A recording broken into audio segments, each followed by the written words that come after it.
Rebonjour, je me suis arrêté là parce que il y a un petit endroit qui est calme avec un petit ruisseau et en fait je suis presque arrivé.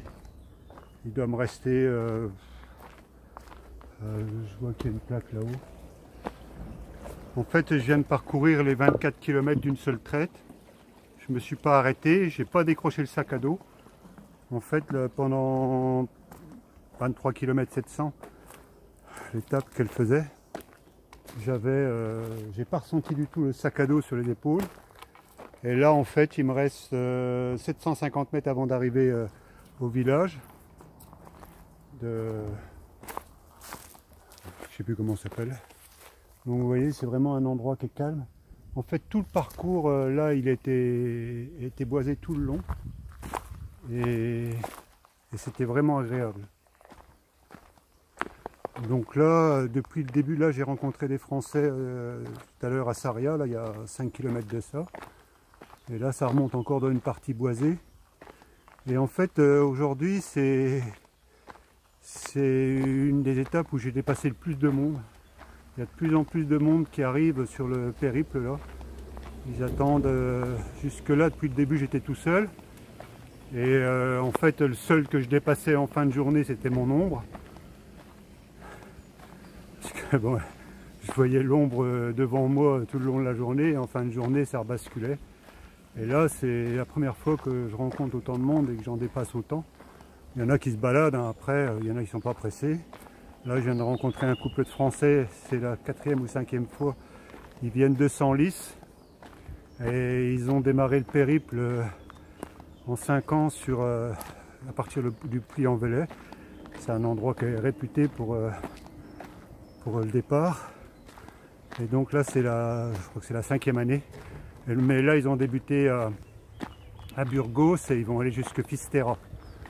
Moi je m'arrête à Santiago parce que Fisterra en fait c'est surtout le finish pour les Anglais. Parce que quand ils arrivaient à Fisterra ils remontaient en Angleterre. Donc moi l'objectif c'est Santiago. Et Santiago-Fisterra c'est encore 3 étapes. Là il me reste à peu près 111 km avant d'arriver à Santiago. Voilà.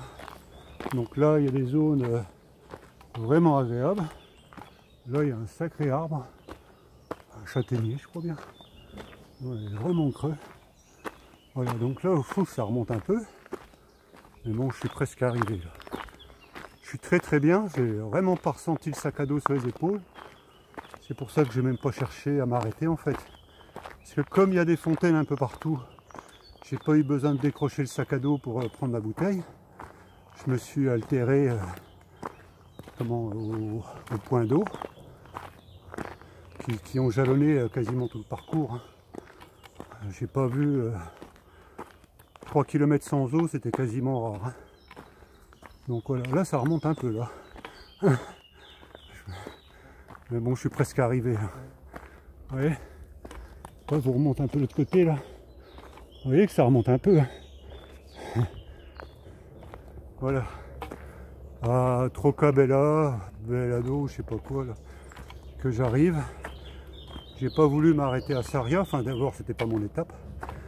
Mais il y a beaucoup de monde. Dans les grandes villes comme ça, il y a beaucoup de monde qui circule.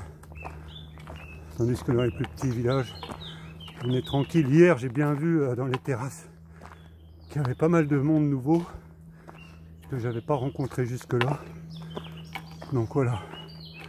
Allez, je vais vous laisser là, finir mon étape et puis peut-être à tout à l'heure. Allez, à plus.